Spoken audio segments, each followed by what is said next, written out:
السلام عليكم.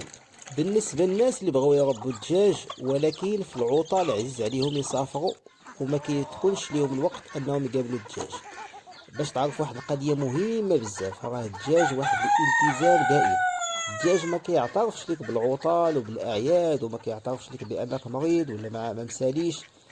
الدجاج خصك ديما كتفيق في الصباح، خصك تشطب ليه، خصك تعطيه الماكله ديالو، كتشوف الدجاجات اللي مخرجين، كتعزل شي وحده الا كتبان لك كدابز ولا قبيحه شويه كتعزلها باش ما تدابز مع الدجاجات اللي مخرجين، ولا تقتل ديك الفلوس ديال الدجاجات اللي معاها.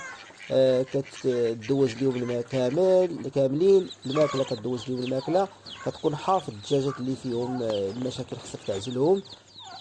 الفراغ الا كيدابز شي واحد خصك تعزلو، ما تخليه يجيو في قاطع واحد، كل واحد كيطلعو في شي قاطع باش يبقاو دابزين، يعني يبقاو دابزين يدخل شي واحد لشي بلاصه تكون مزموته يموت ولا. يعني كيبين لك واحد الخدمه يوميه. الشطاب اصلا خصك تشطب ديما، تدوز الشطاب داكشي اللي كيتحيدو باش ما يتكاثر ويعود خالق لك مشكل. الدجاج راه كيبغيك تخدم بمعنى الكلمه، يعني راه ما تقدرش تخليه لشي واحد يقابلو، لان انت حافظ كل حاجه في بلاصتها، وغرد البال تخلي شي واحد يقابل لك ما يخدمش كيف بغيتي انت. واخا يكون هو خدام معاك ضروري كتكون انت معاه، لان ما غاديش يخدم داكشي اللي كيف بغيتي انت كتكون حافظ كل حاجه كيفاش دايره.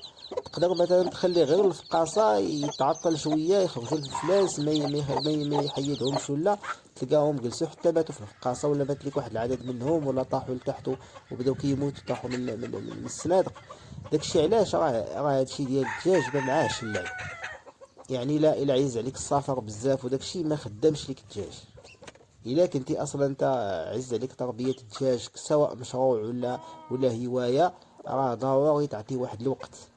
كنت انا مسافرين الناس ديالنا وكنمشي لعندهم 75 كيلومتر اللي كنضرب باش كنمشي لعندهم، وكنولي ثاني بالليل ب 75 كيلومتر ديما، حتى دوزنا الايامات ديالنا الايامات ديال السفر، يعني ماشي شي مده طويله بزاف.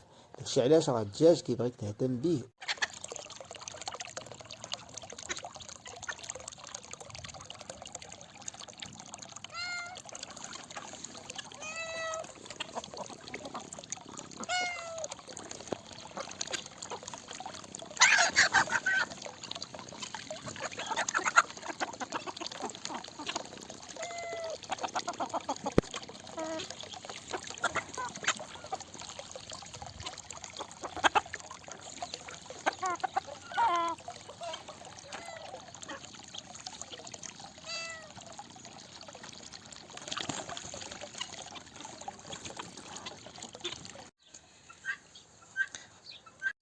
تبارك الله، هذا اول فلوس ديال الحجل كيخرج عندنا عند البطيطه، تبارك الله.